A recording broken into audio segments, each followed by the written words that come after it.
180. That's my new way of doing it. On Monday the 24th of March 2014, I am your mental host, Stephen Layton. Welcome to In My Mug and welcome to the news.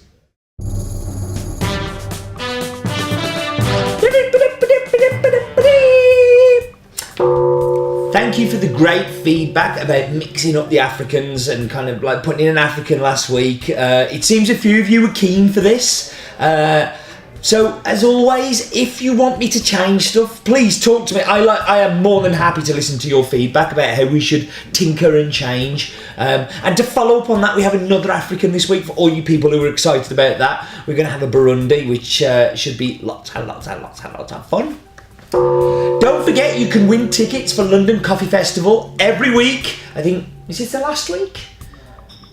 No, next week's the last week, so you get another chance next week, but this is penultimate week of chance to win a ticket. And what I'm looking for is a descriptor. So from the coffee, from this week's coffee, I want you to send me in a descriptor that I might miss. So for instance, I say, oh, this tastes of chocolate, and I can't remember whether Burundi does taste of chocolate or not, but if I said, oh, this tastes of chocolate, and you go, actually this tastes of Kit Kat, and you email that in and go, this does taste of Kit Kat, you clever people. You can win a chance to get 2 tickets to get on my guest list for a session of your choice during London Coffee Week. So get them in, send them in through the usual channels, leave them as a comment, email, through the website, whatever you want to do. And this week's winner is a vine of the week. And it comes from Sam Sikota, who combines my 2 loves of coffee and beer.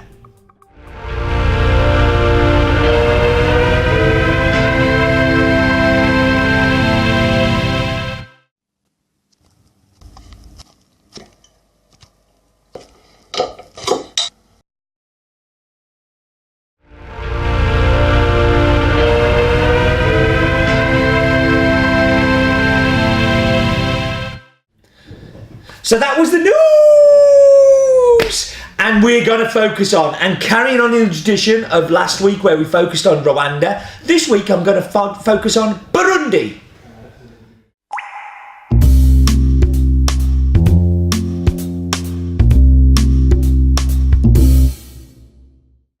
So Burundi, coffee in this small Central African nation is super important, much more than just a drink. It's a valuable commodity that props up the economy.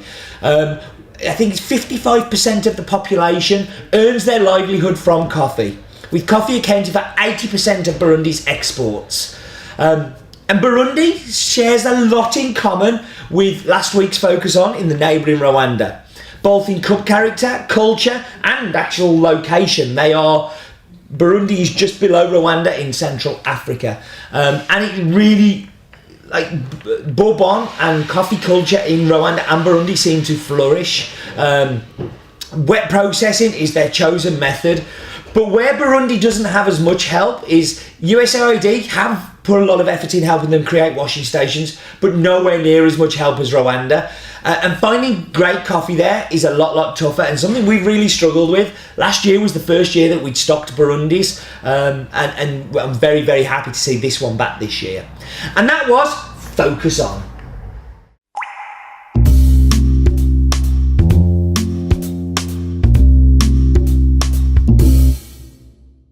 So as I said in Focus On, we actually searched for a long time for great Burundis. Every year samples would arrive and we'd cup them and we'd just kind of go, nah.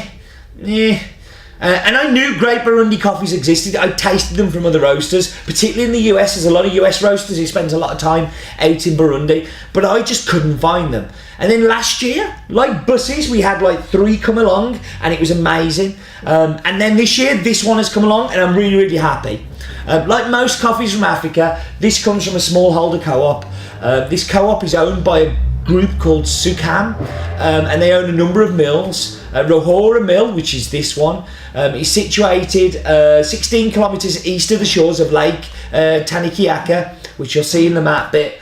It's a terrible map bit, I really don't know lots about it. And 11 kilometres to the west of the village of Barango, with Kivoga and Kalayan also in there. And it's approximately 1 hour and 30 minutes drive from the capital, Bujumbura. The coffee is harvested in July, Yes, July does seem like a long time ago, but this is how long it takes to get wonderful coffee out of Burundi.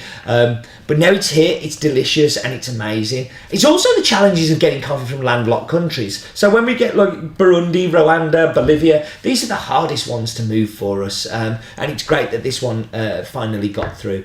So it's from the Ruhora wet mill, which is owned by Surcam.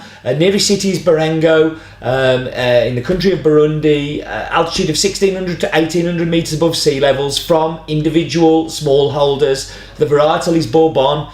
And I guess that's it. So it's now time for Roland Glue's Daft Fact of the Week.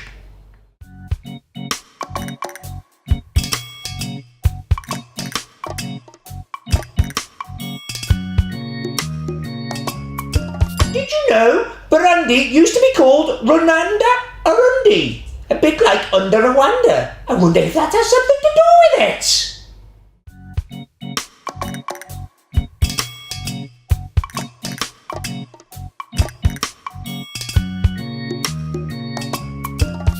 Rwanda or Urundi? It does sound a bit like Under Rwanda, doesn't it? Yeah, well done, Roland. That was a wonderful daft fact. And now it is time for the map bit.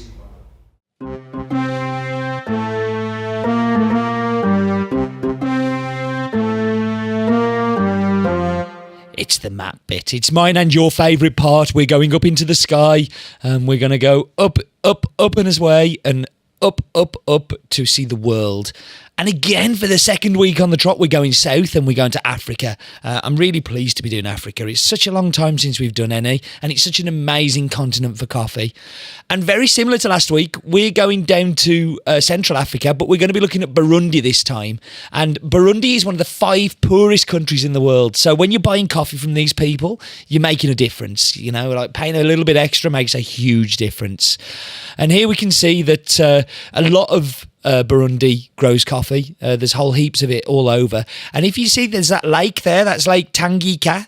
And this is very near to there. It's around about, I think it's about 20 kilometres away. We have some really, really terrible stats for this because this is the washing station, but this is as much as we know because it's all smallholders, all small growers delivering to this one washing station, so we get delicious and tasty coffee. It really is a shame when we don't have more info, but when it tastes good, who cares? And that was the map bit.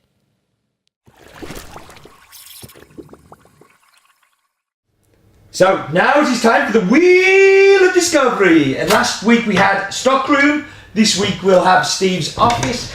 But this wheel is dying. So where it goes, nobody knows, but everybody's incredibly interested to find out. And that is cupping. So we're going to be cupping this coffee as well as, which is actually quite good because it's actually delicious coffee to cup. So I'm going to whap you on pause. I'm going to go and fetch delicious drinks and I'll be back with you in just a second.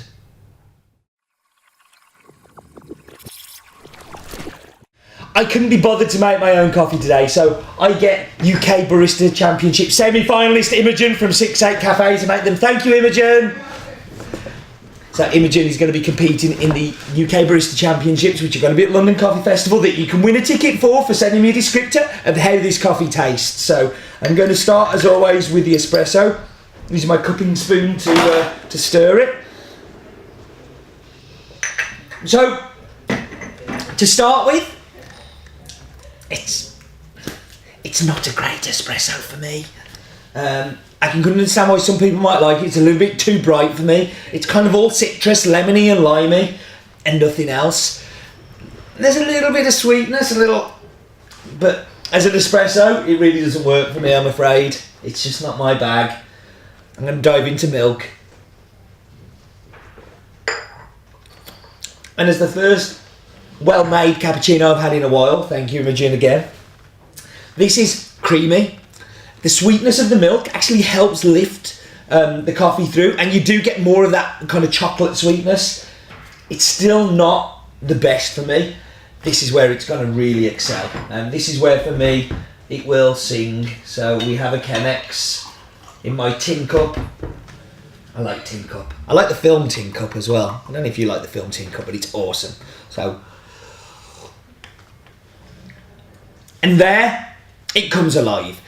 like you get that lively lemon acidity. It's bright, it's in your face, it's lemon, limes, but there's a sweetness. There's a real chocolate, kind of biscuit type chocolate sweetness, which is just super sweet. Like, so different to the espresso.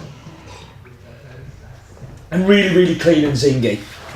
And now we're going to find it in the cupping. So, on the screen now, I'm going to put you the link to our cupping brew guide that we did. So if you want to cup at home, you can kind of do it yourself and work out. We sell cupping bowls, we sell cupping spoons, but you can use a spoon in your kitchen at home and a bowl, or a glass, or a cup even. So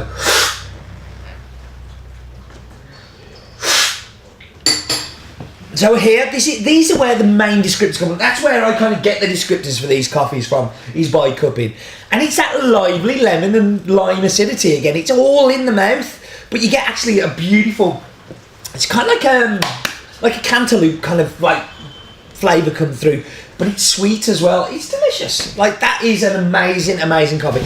And that is so good after we searched so long for a really tasty Burundi. So it's really great to have this. I hope you're enjoying this mix-up thing. We're going to get a little bit back on track again now. We've kind of done a couple of Africans. We'll be maybe back to Brazil or Bolivia next week. I haven't decided yet, but I'm enjoying playing. So thank you for joining me, as always. And do remember, life is definitely too short for bad coffee.